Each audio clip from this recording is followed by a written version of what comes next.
It is the beginning of October, and what that means for us here in Arizona, it is prime time for planting. That's up next.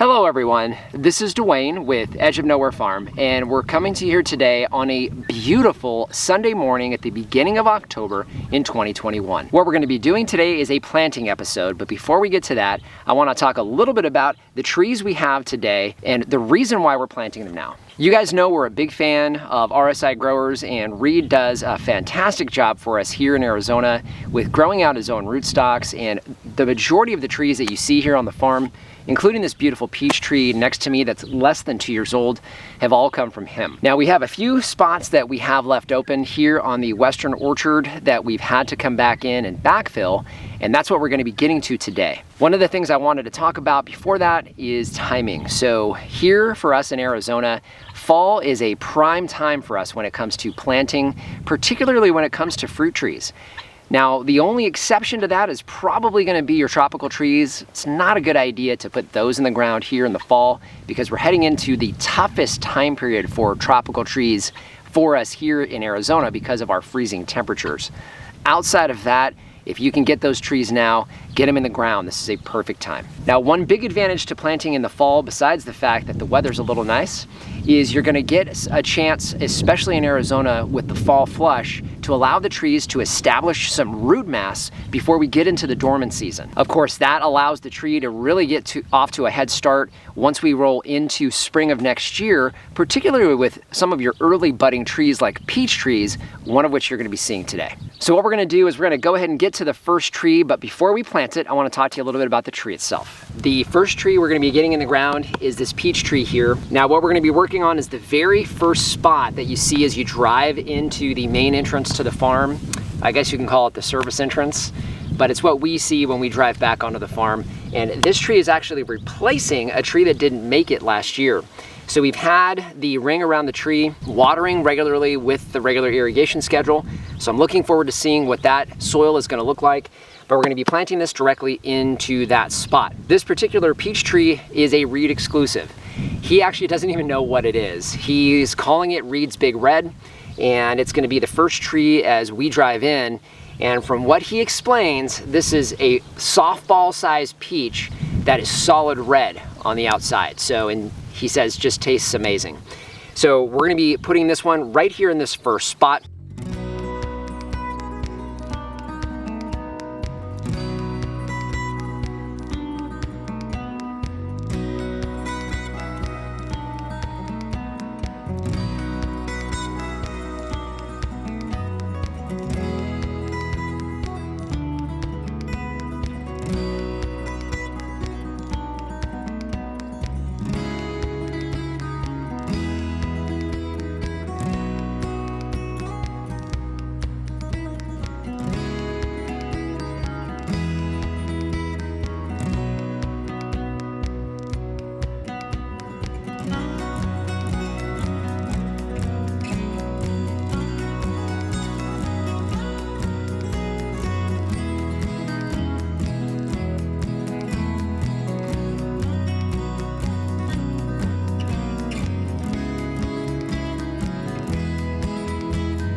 We've done several planting videos, so I won't belabor too many of these points, but a couple things that I have to mention. You guys know we have a double ring design, which is what this is set up on. We have an inner ring here, we have an outer ring, basically below where I'm standing here. This tree will continue to be watered on this inner ring for an entire year. We'll come back next fall or spring of 2023, and actually have the tree watering just in the outside ring. You notice that when we planted this, we planted it with about 2 to 3 inches of additional potting soil or pot above the ground. Not only is it built up on a mound because of this inner ring, we also planted it high. That's on purpose because we want to keep the roots and the root ball up higher, allow the roots to grow out into the soil that we're establishing here, and it'll establish a very, very strong, stable tree very, very quickly. It basically keeps it further away from that caliche that it will eventually push through, but we want to encourage that outward root growth in particular to begin with to really allow the tree to establish. You'll notice that we did stake it close to the tree. That stake is specifically to keep the trunk straight. A lot of times with the trees we get from reed, they're very strong and vigorous. They're not always straight. So what we do is we just take a stake and stake them so they are that way, just to make sure we have a nice straight trunk that's going to be establishing on this peach tree. And then of course the cage, this won't be on here very long, probably until summertime of next year, as long as the tree grows well. We'll remove this. This is specifically to keep rabbits away from this tree to ensure that we don't have them gnawing on the trunk. That would be a problem. Okay, we're gonna fill the wood chips back into here so this is ready to go, and then move on to our next tree.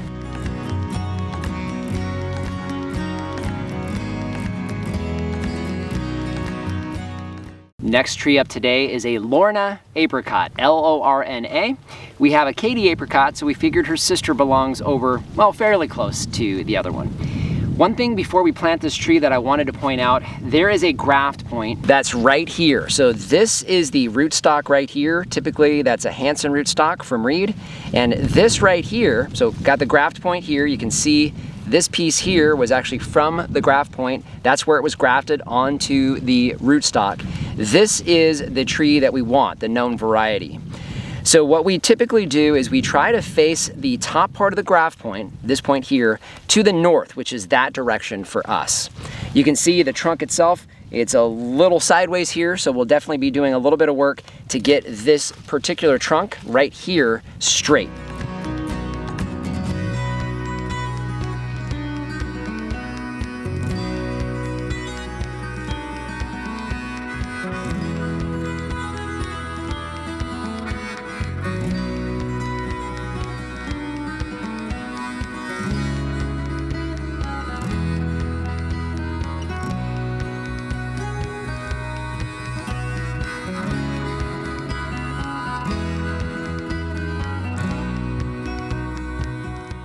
Okay, our lorna apricot is planted. Now, a couple things on this. We did talk about planting depth. One thing I forgot to mention when it comes to that is potted trees will also settle. Figure in 1 to 2 inches of the ability for the tree to settle as it gets watered in.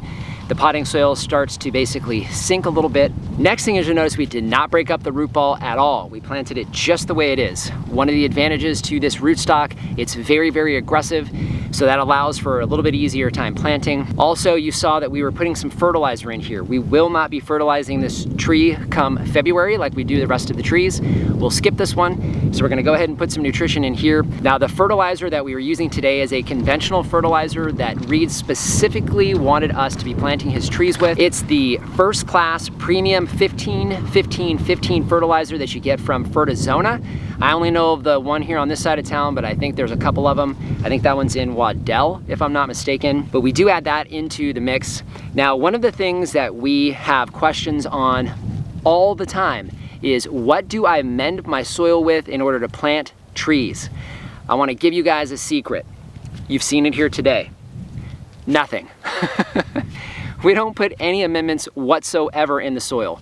The idea behind these trees is you want them growing out into the existing soil. Obviously the right rootstock is important, but the most important thing is that those roots are encouraged to drive away from the tree. You want them growing out.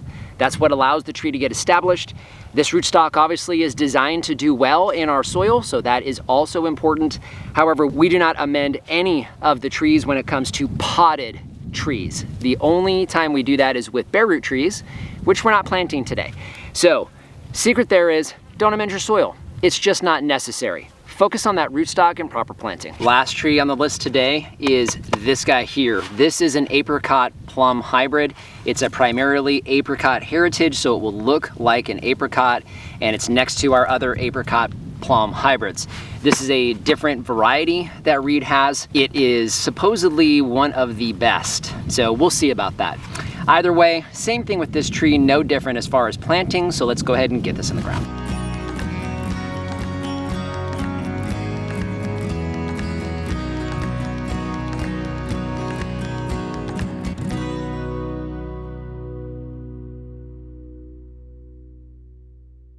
Hopefully today you got an idea of what we do here on the farm in order to plant our fruit trees.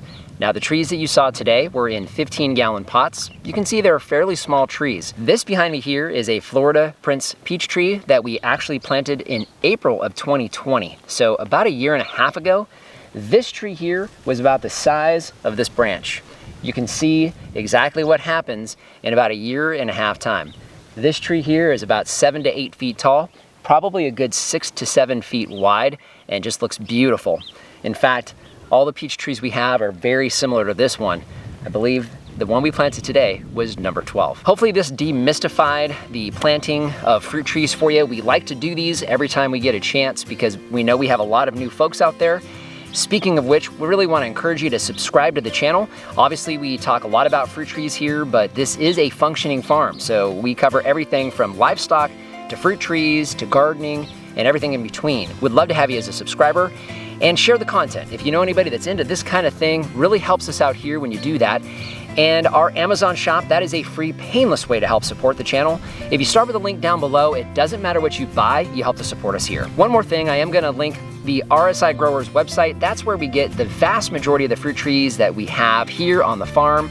So if you want to connect with Reed, you'll be able to do that down below. So just want to thank you for joining us today and remind you, if we can farm on the edge of nowhere, so can you.